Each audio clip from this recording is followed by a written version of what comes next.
Honeyshuckleex. And I am Sackbot Barbecue. And today we are here to review and discuss Broken Age. Woohoo! Yeah. Nice counterpoint to last time. So Broken Age is a family-friendly, hand-animated, puzzle-filled adventure game with all-star cast, including Elijah Wood, Jack Black, and Masasa Moyo. And also Will Wheaton does a voice in there too. It was funded by a record-breaking crowdfunding campaign and designed by industry legend Tim Schafer. Broken Age is a timeless coming-of-age story, is what it says on their Steam page. The game is done by Double Fine Productions, and it retails at $14.99. But it does go on sale. It probably will not be on sale when this episode comes out, but right now, at this moment, it's on sale for $2.24. Which is a steal! Yeah, fantastic bargain if you can get it on sale. So, letting you know, it does go on sale sometimes. But it's worth every penny normally anyway. So, the spoiler for the review is that we like the game. We enjoy the game. We're happy to talk a little bit in a non-spoilery fashion about how we like the game. And then we will give you a really big spoiler warning, and then we'll get into discussions about themes and what we think about the stuff that happened and that kind of stuff. Yeah, like, there was a lot of discussion behind the scenes about, like, how we were gonna order this episode and the previous episode, because we have a lot of feelings for both of these games, so which one goes first? And we decided that we needed this one as palate cleanser. After the fact, before we move back into regularly scheduled programming. So, Broken Age. It's a point-and-click adventure single-player game. Any more genres it fits into, Genre Queen? Well, yeah, I'd say it mostly fits into, those two genres. Like, not every game needs to completely reshape the mold or glue two molds together, or... Yeah, okay, I know I'm gonna bring it up again, but as much as I love the Stanley Parable, I would not like video games if they were all like that. Exactly. Sometimes something is a classic because it works. And not every game needs to be a parody. Mm-hmm. That's true too. So, the twist of this game, though, is that there are, like, two different genres of, like, you have your fantasy and you have your sci-fi. Two different settings. I don't know that I'd call them genres. Some people do because of movie genres. Point is, sure, we'll call them two different settings. The mechanics are, it is point and click, but the twist is you alternate between two different characters, Shay and Vela. Yeah. Sorry, we're a little rusty. So, we're not going to get into the story too much. We'll save that for the discussion portion. Suffice to say, it's a rich story with a lot of deep themes presented in a whimsical fashion. So you might not even notice how deep what they're talking about really is.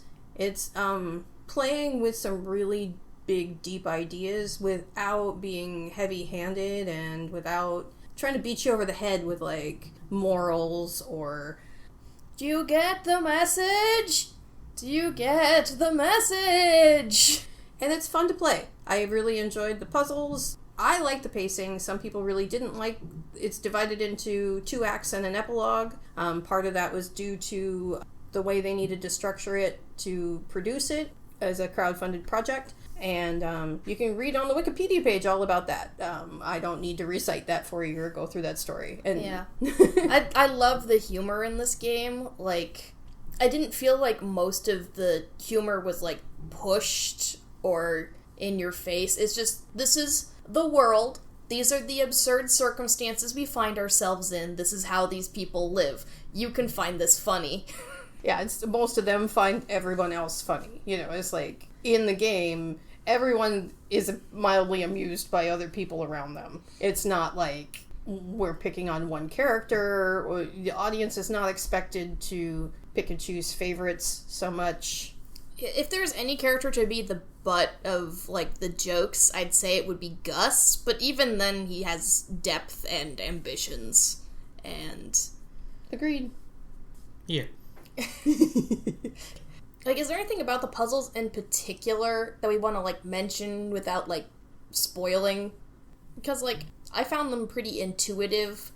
There were a couple of them that had us, like, go, for a while. But for the most part, we were able to, like, you know, find every part we needed for the puzzles. Nothing was, like, too obscured from our grasp, you know? Like, there are some games where objects are hidden and you don't realize you can click on them, for example. This one, everything was pretty easy to understand that if it was interactable. It's like, yeah, I know we ended up kind of looking up a walkthrough for, a few things here and there, but, I remember a chunk of those also being things we could have conceivably figured it out with a bit more time. Yeah. And we did play through twice, so we are remembering the most recent playthrough, which would make us a little bit more impatient. So, that memory might be the freshest one. I know we had to use a guide the first time around, too, for something, but I don't remember for what. So. We largely didn't have to use the guide on the second playthrough, since we already knew the solution to the puzzles. Yeah, it just took us a bit of time in writing stuff down. Right. So this game only needs a pen and paper for one particular puzzle set. So there is that.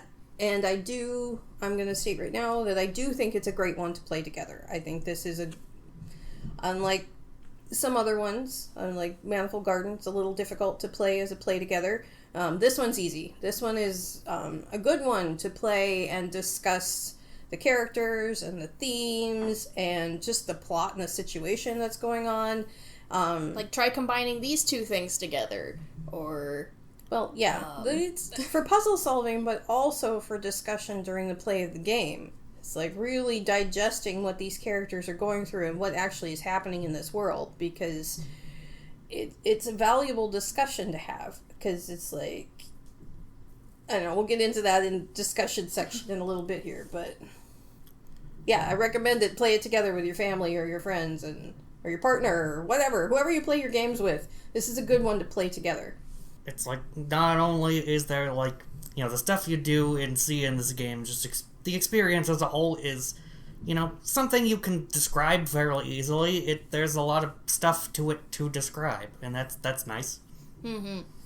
And, like, also as a plus, you know how sometimes in, like, these point-and-click adventure games, when you try stuff, it has just, a couple of lines for, like, that didn't work? In this game, there's a lot of unique ones for when stuff doesn't work. Like, when you try things that are particularly absurd, or just there's a easy pun within grasp, they will go for it. And sometimes there are inventory items that you have that speak.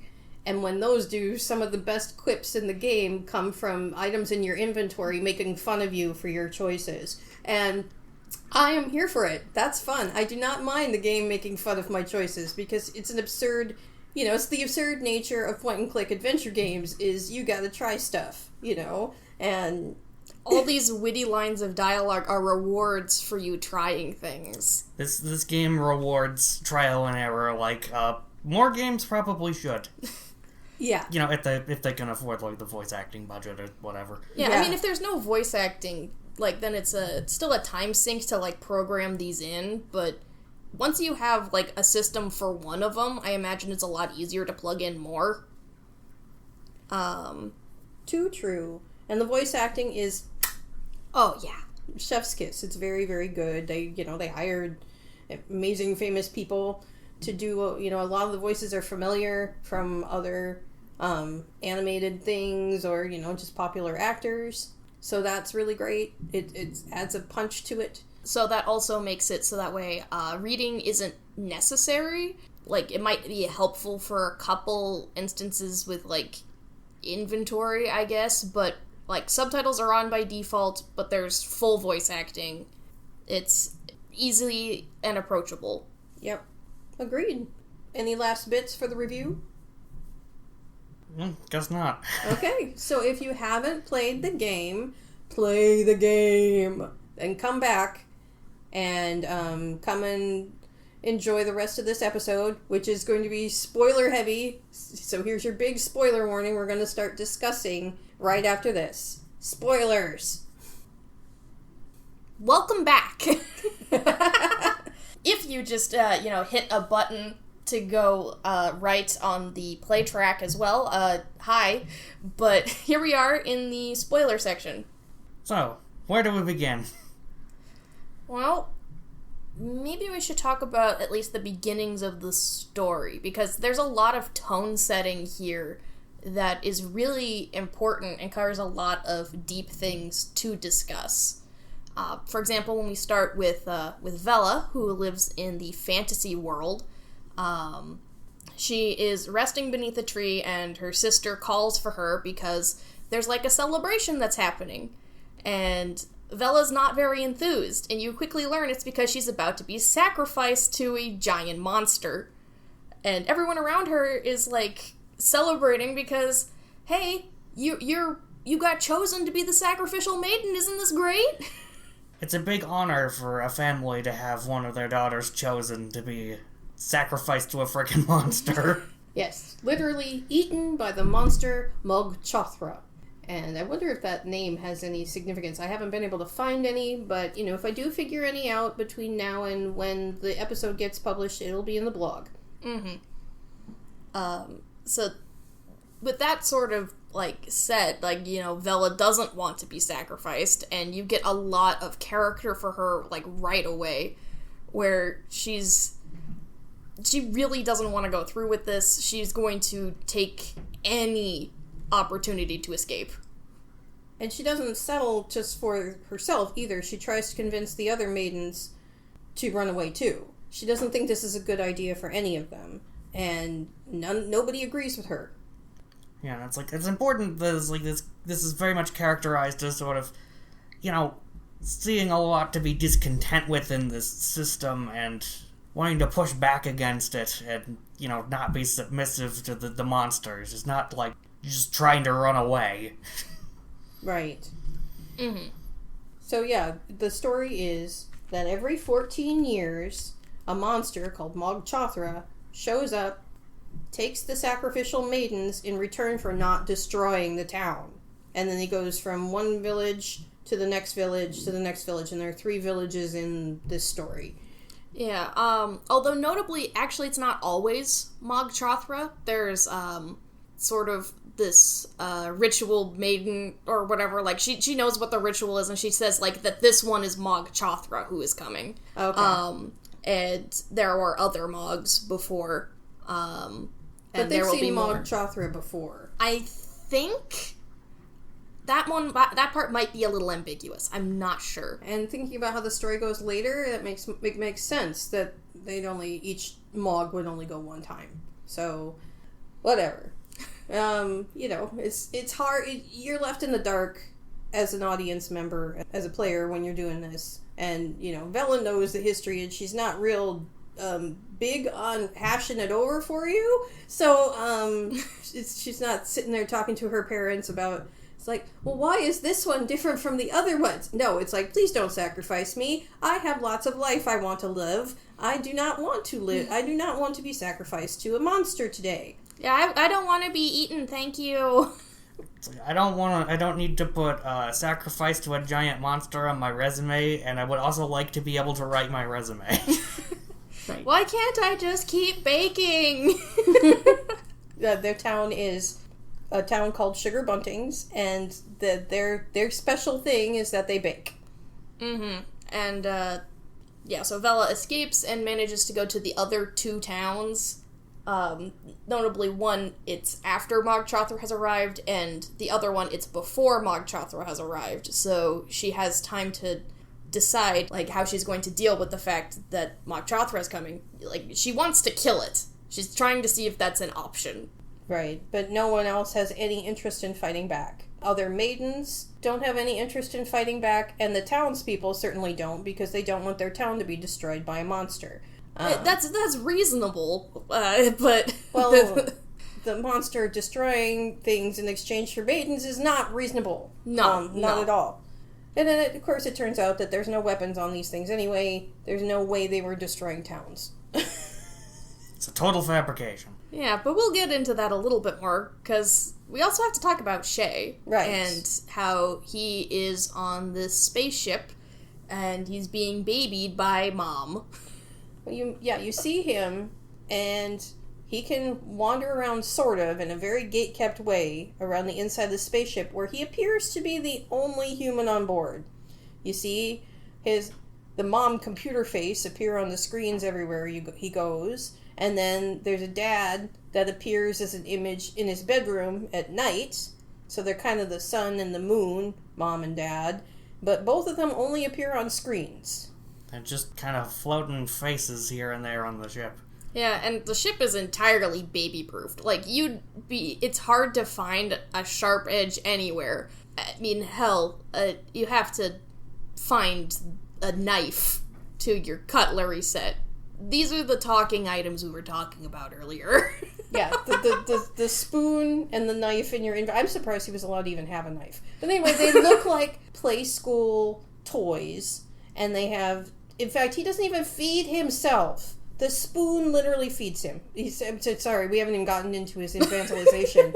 But, like, seriously, the robot arms get him up and dress him in the morning, and it's more like a robot taking care of a baby than it is like the Jetsons, right? Where it's like, oh, it's just the automatic system takes care of all your shit for you, and then you're an adult afterwards. No! He has his own bridge, and I'm doing bridge in quotation marks, but you can't see me, where he gets to sit there, and it is a child's playset, where you know these are toys. He has a mobile over the captain's seat, okay? They are playing it all up as this is the epitome of a young man's infantilization. And so he's like wandering around his baby-proof spaceship, and the only thing they let him do all day is rescue missions, where he rescues his yarn pals that his mom knit for him.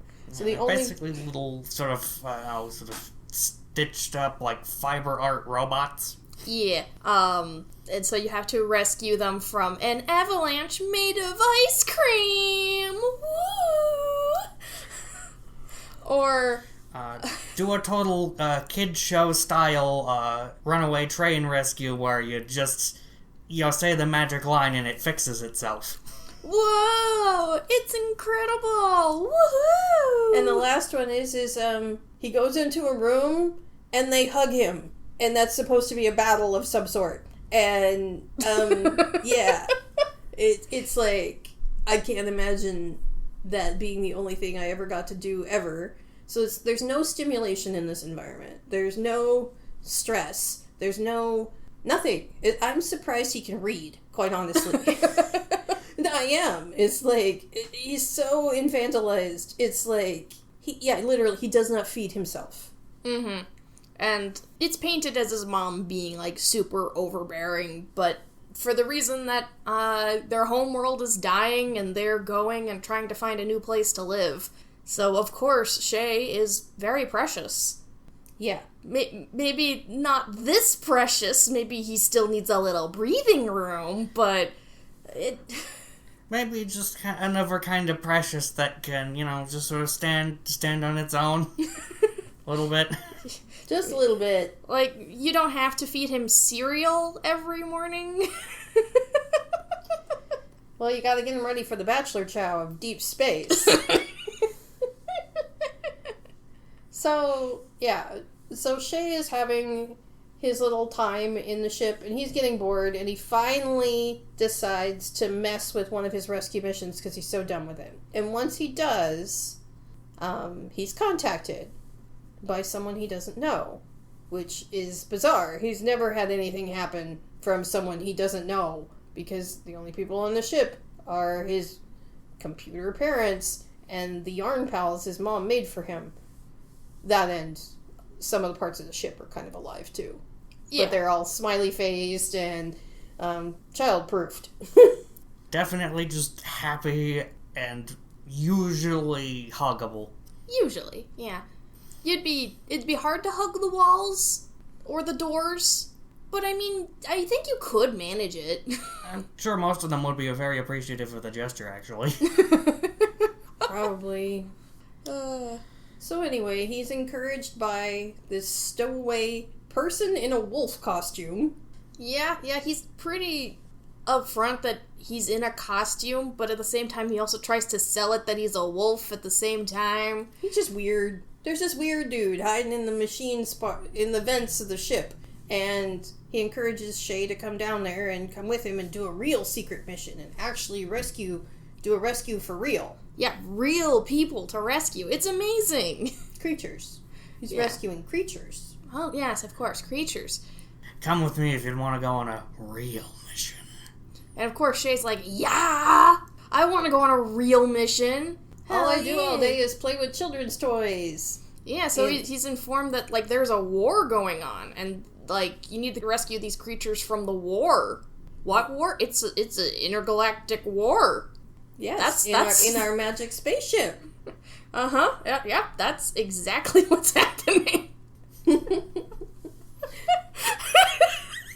Okay, and then because we can spoil everything we want to, of course it turns out that the spaceship isn't a spaceship at all. His parents are real. He and they have been lied to. They are not in space. They're in an airship that actually looks like a monster from the outside, and Shay's secret mission is to kidnap the maidens with his monster spaceship. So this whole time, it's like, when you're going through Shay's story, you are being led by this wolf man to animate Mog Chothra. Woohoo! To go conduct maidens' feasts. Yep. And, every time you have an interruption, it's because of Vela. Ah, Vela, we love you. So much. Oh my gosh. Because, Vela is definitely the hero of this story, and I'm here for it 100%. She's a loose cannon in the best possible way. Oh, yeah. And everyone pretty much respects her for that. It's like, oh god. That happened, Vela must have been here. Yeah. It's like, oh yes, her, she... Oh boy, she. She dares to do the things that nobody else will do. She fights back when Mog Chothra tries to take her initially in her own Maiden's Feast and Sugar Buntings, and gets carried off by a bird instead. And, like, she crashes a different Maiden's Feast so that way she can shoot Mog Chothra with a laser. But she had to escape a cloud cult to get there first. Right.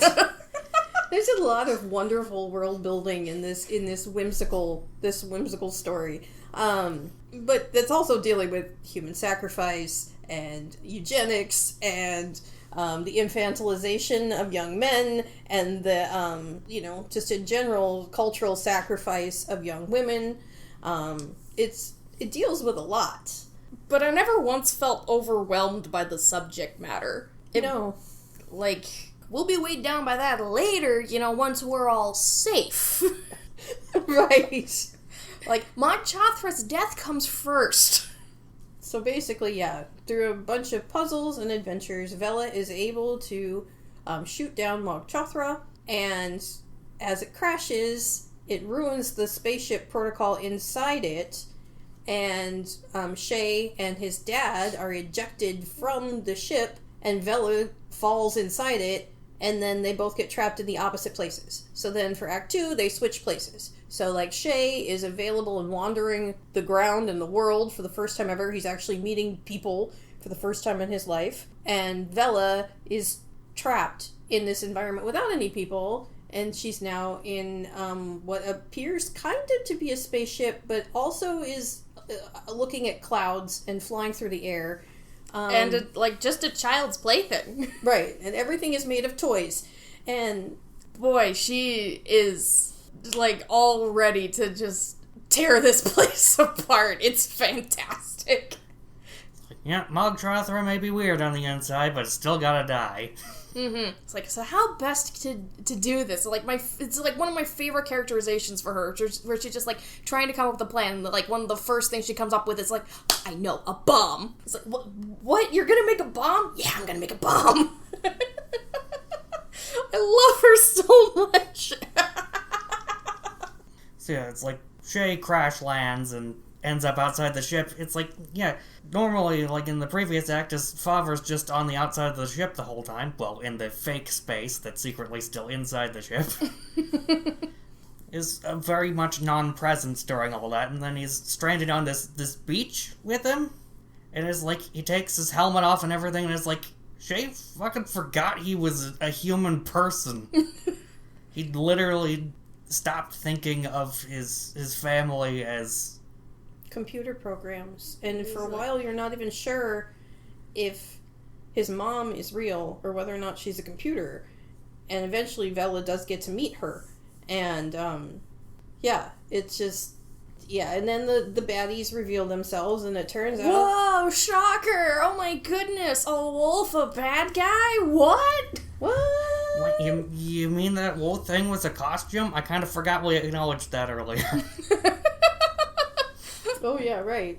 And so then... But how weird this game is, it could have just not been a costume. It could have just been a weird wolf man. Yeah, compared to what he ends up being, which is a gray-skinned, possibly centuries-old master manipulator who possibly trained the parents? We're not sure. They don't ever quite reveal that. But definitely he was the instigator to try and get Shay to rebel. That's part of the plan.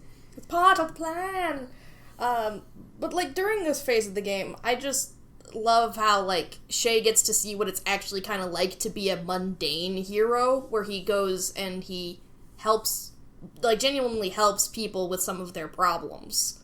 Where, like, you know, he buys cupcakes from the bake sale. He, helps somebody find a fishing hook, you know?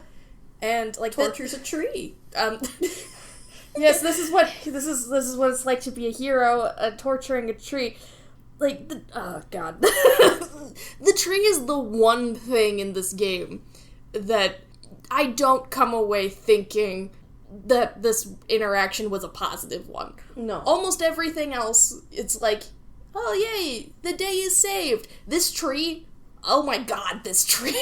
The tree's been through a lot, and our little heroes do not make the tree's day any better. No. The tree, yeah. That's the one bit where, really just makes you stop and think, like, oh man, this bit's dark. Right, oh god. It's just laughing at, like, wait, we've dealt with human sacrifice. You find out that they're probably killing the maidens in some sort of eugenic fantasy to try and save their master race, which is fun. Crash landings, monsters attacking cities, and the real humanizing thing that makes us feel like villains is when we make a tree throw up. We made this talking tree. So upset that he vomits because we need the sap. And not just one of them do it, they both do it. And... because they have to solve the game. But it's like, that's the only time I ever feel bad. And I think it's interesting to counterpoint it to Return to Monkey Island, where it's like, that was one of the worst things about Return to Monkey Island, too, was when they were terrible to the trees. But sometimes there's sacrifices to the environment when we make progress as species, and it's interesting to have that noted in both those things. They could do it where they did have to, in Broken Age here, the kids did have to do these things to a tree to get something they needed to solve the problem they were having so they could save their cultures. Yeah, but note that as soon as they realized this tree could talk and was sentient, what they chose to do wasn't hurt the tree physically, they just needed it to throw up, which is way better than... Yeah, psychological torture, yay! Yeah, it's like Shay ends up being in some sort of, like, way, kind of maybe something you could describe as a frenemy with the tree. Yeah. They make up afterwards. There's not a downer thing, except the tree will never like Vela. Ever. Ever, ever. I mean, she did show him a desiccated corpse. It's a stool. It's a chair. Which, when you think if somebody showed you a stool made out of your kind, I don't even need to get any more specific than that. It's like, yeah, I'd feel pretty, I don't know. Yes. Humans are weird, though. If somebody showed me a goth chair made of bones, I don't think I would be freaked out. I don't think I would vomit. That's different from flesh. That's like a Dark Souls thing right there. If it's made of human leather, you're right. I would feel a little... Yeah. Yeah. That's a bit dark. I don't know why bones are fine. But you got the flesh of the tree... The wood... okay. Let me clear my Tangent time! But really, wood of a tree is more like skeleton than flesh. The flesh is actually just the layer under the bark, the cambium. That is more akin to flesh. That's the living tissue of the tree. The bones of the tree, the wood, the hard, stuff underneath is more like bone, and that it's less alive. It doesn't feel in the same ways. It doesn't... Yeah, so... This is why people can take core samples of trees. Yes, that, and also trees can't slap you because you move too fast. Anyway. Got a point. Okay, so this whole bit's gonna be in the episode. I stopped to think about that in the middle of it. Well, yeah. The tree's an important part of the game, Sackbot. Yeah. But... that's just the thing. It's like the overall vibe of this game is like... Yeah, it's like, it's not the kind of thing it usually has you... Murder stools is not the typical vibe. Even if the subject matter is still... You know what? Point's not too much different. Yeah. And I like... One of the things I like about all these really deep themes is while the story does kind of resolve, it leaves itself open to where they could do a whole nother story about what happens after the end of this one. But the baddies are definitely defeated for now. Shay is reunited with his parents, Vela's reunited with her family, and they're all freed from future maiden sacrifices. But there still is the problem of how the people that Shay comes from are going to continue because their race, quote unquote, was dying. That's why they needed the maidens. Yeah, it's complicated. It's not something that you can just easily wrap up within like a year. When we look at the end of the game, it kind of makes sense that like this is where it leaves off. Oh, absolutely. Because after that point, like they broke the ground, and now someone else is going to need to start with some more like social change. And just thinking about the end of the game, like it's abrupt, but this one actually has like a conclusion. It does. It does have a conclusion. Yeah, this like Act 3 epilogue has like one rather complicated puzzle, and when you solve it, you get like the ending cutscene, and it's kind of simultaneously like the weakest part of the game, but the conclusion is still entertaining, and there's a lot of emotional moments in it. And it's a beautiful metaphor because it ends with them making a bridge between the two worlds out of the spaceships. Yeah. I mean, literally, that's what happens. And aside from some of the living components of those spaceships, nobody dies in the whole game. Yeah, anything that can leave the spaceship leaves the spaceship before it gets destroyed. I mean, there were still like 2 yarn pals who got left behind, but it is specifically shown during the credit sequence. They're fine. Yeah, they purposely went into like cryostasis using ice cream, and it works somehow. You're a yarn pal. Don't overthink it. They just initiated sleep protocol, and they're fine. Yeah. But anyway, I wanted to say, that it's for heavy subject matter. They sweeten it, and they keep the whimsy there. It is family friendly while still having. You don't have to understand or acknowledge any of these deep dark themes for the story to be playable and lovable and thoughtful. And the fact that it's all there is just, that's what I love about what's possible in modern puzzle games, is that you can write a story that includes all of these thematic elements, and it doesn't resolve them with telling you what you should think about those social structures. It doesn't tell you what you should think about the choices that the culture's made. You just know why Vela or Shay are making these decisions. And it makes sense. Mm-hmm. You know what I mean? And what I loved is that everybody has a change of heart about the Maiden's Feast once they figure out what's actually happening. Nobody buys into the fact that they should continue this, except for the mole from the bad guys to begin with. And they thank Vela for saving them. Yeah, they realize that, like, Vela was right when their city's not destroyed because she ran away. Like, that's what makes them realize, like, oh. Like, yeah, she sabotaged the Maiden's Feast by escaping. And Mog Chatra just left. Yep. It's just like, oh, wow, she even, like, kicked it really hard. Wow, boy howdy, you were lied to, kiddos. Like, wow, look at this puppet! And we helped!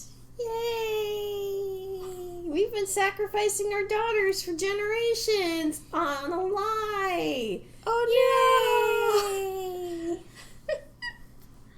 So yeah, fortunately, every maiden we see get abducted during the course of the game is, only being held inside Mog Chothra and, escapes alive, all that. Yeah, I mean, we know that there have been hundreds of years worth of maidens, but we can't save them, so we won't linger on that for now. Right, because the story is that the Mog comes every 14 years.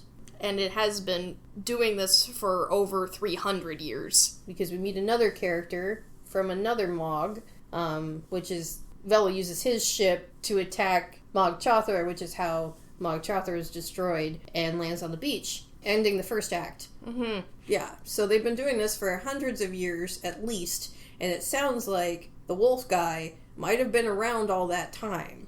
So we have no idea how long these entities live, but in figuring out this long life and keeping themselves pure and separate from everyone else, they made themselves vulnerable, which is why they need the maidens. They're hoping to, They're trying to true the bloodline. meaning so they can make their own kids again. Yeah.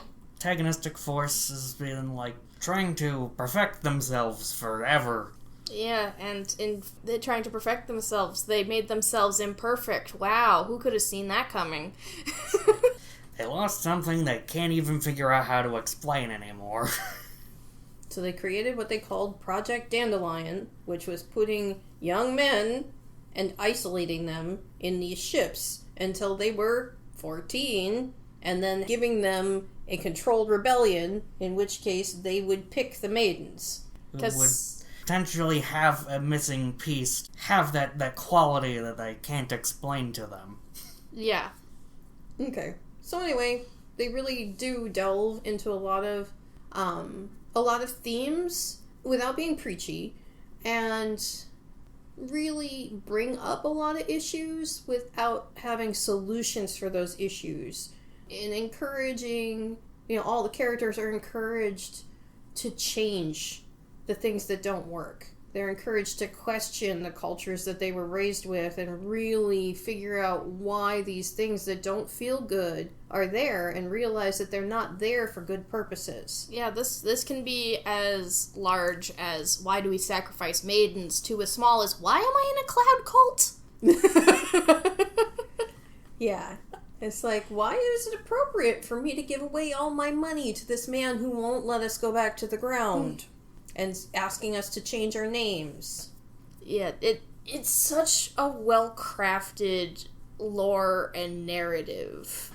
And it's like, the game itself never has to stop and say any of the conflict in the story, the bad stuff is bad. The characters are just reasonably reacting to it. Yeah, they're like, oh, we need to do something. And all it takes is one example of doing something, and then everybody else jumps on board. It's like once Vela shows them it's possible and takes that risk, she escapes, everyone sees that escape is possible, they're like, oh.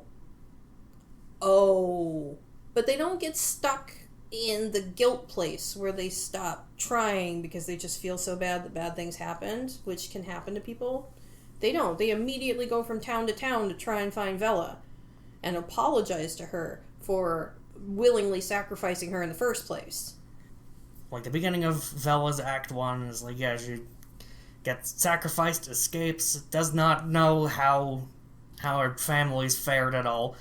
And it's like, when you come back there in Act 2 with Shay, they're going around looking for Vela, and they're started a frickin' movement.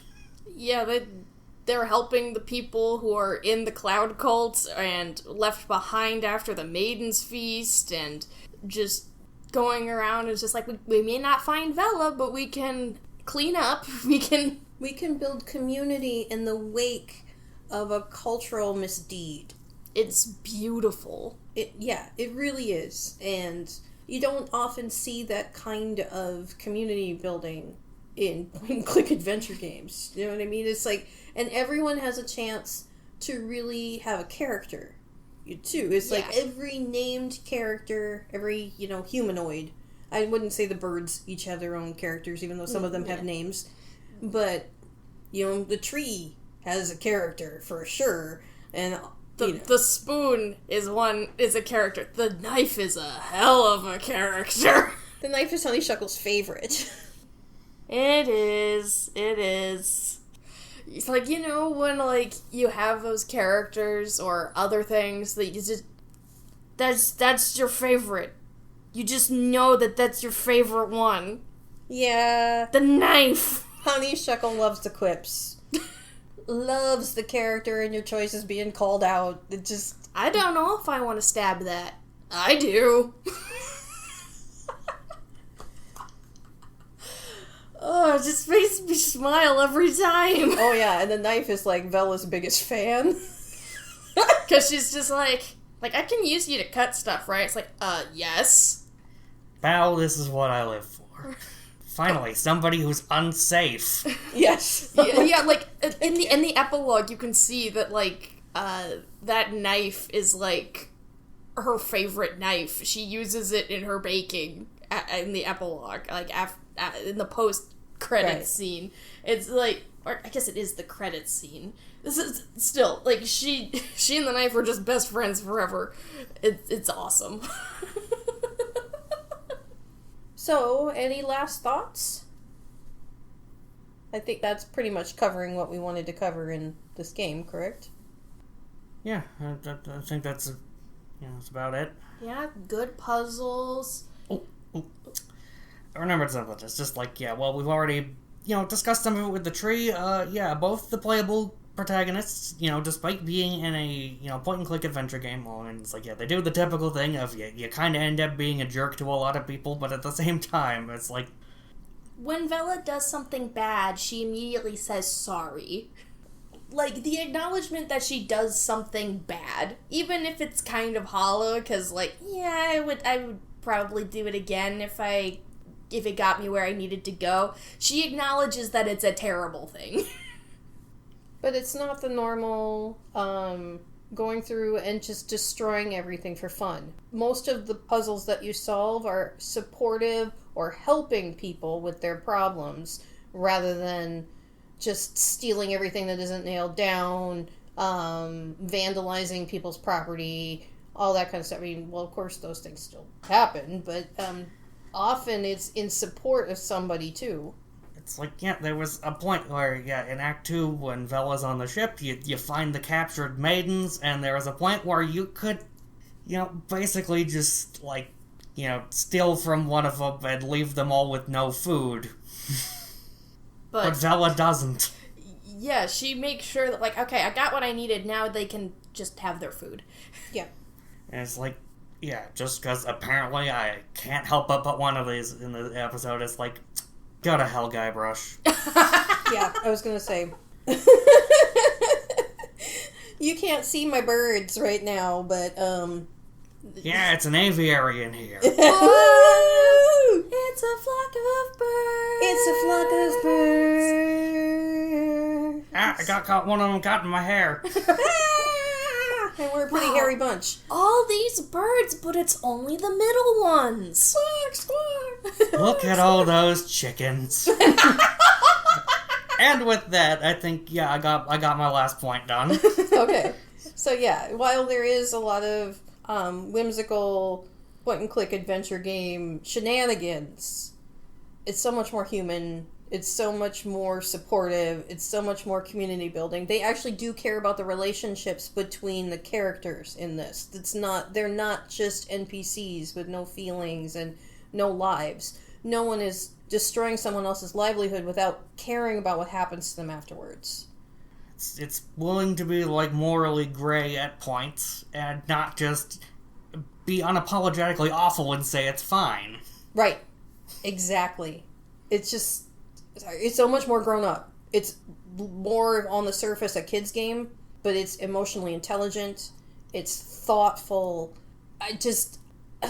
Play the game. Yeah. That's my recommendation. Play the game. If if you play it with someone you love, discuss it with someone you love.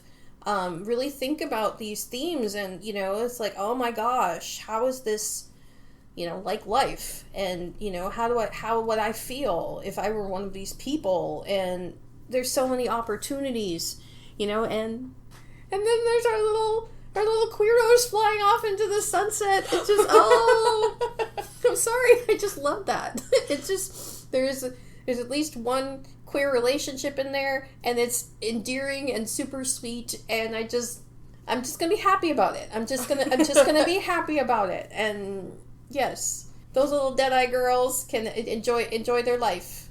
Okay, so your favorite is Deadeye Dawn and Deadeye Courtney. What about you? Who's your favorite character, Sackbot? I don't know. They give you a lot of good choices.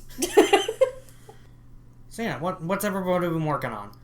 I've been working on some more videos for my YouTube that are easier to edit. Congratulations on the last one. It's been doing really well. It has. It's the fastest to hit 100 views out of any of my videos.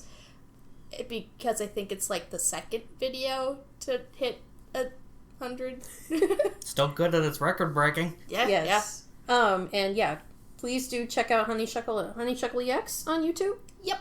And you can find the link in the blog, and we can probably, I think the links work now on the YouTube channel. They do work now on the YouTube channel. So we can link that on the YouTube channel as well. What about you, Sackbot? Well, I've been, kind of working on music stuff. Experimenting with some game development thingies here and there. I don't know that that's going anywhere, but, it's not a bad time. Don't ask me. I'm like, my creative projects have kind of been on the back burner because life this last month for me has been completely trash. We went through tragedy in our family, pet tragedy. We had a sudden death of one of our cats, which is why this episode is later, in the schedule than we normally would do. We had to take a break for our own mental health. And, I kind of want to dedicate this episode to poor Parker. We miss him dearly. I remember him, curling up next to me while we were playing this game, and not really distracting at all. He just wanted to be near somebody. Yeah, it's a bummer, because I could see my computer chair on the other side of the room while we're recording, and usually he'd steal it from me while I was busy recording this podcast. Yeah. He will be missed. If you want to see pictures, you can check out my TikTok, which is just Giggleclutz on TikTok. I've been playing a game called Dropsy, and I got a lot of thoughts about that. I am toying with the idea of starting my own second podcast because these don't go fast enough for me, and I'm playing so many games that the kids are just not going to have time to play with me. And I don't know. I'm not sure what form that's going to take, but of course I'll participate in these, whatever. And you did do a little bit of acrylic painting. Oh, I did, yes. I did do an acrylic painting. I was pretty proud of myself, honestly. Thank you for bringing it up.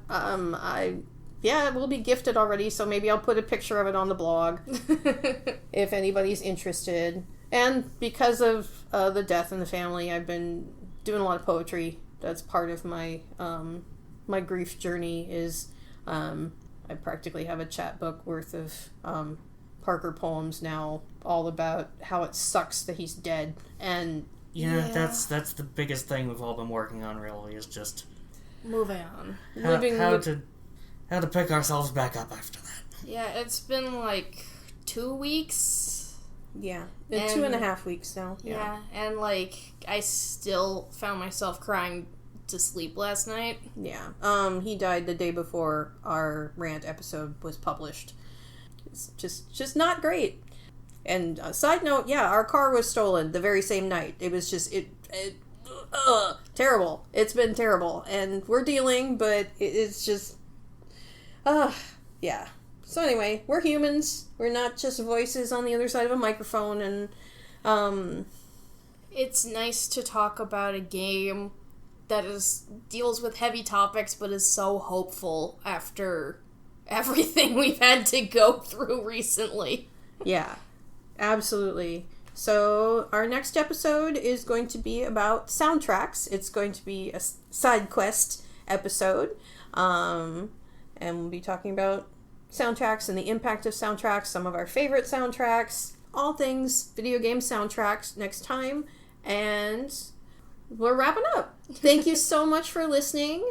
I am Giggleklutz. I'm Honeyshuckleex. I am Sackbot Barbecue. And this has been Collab Not Multiplayer. Goodbye.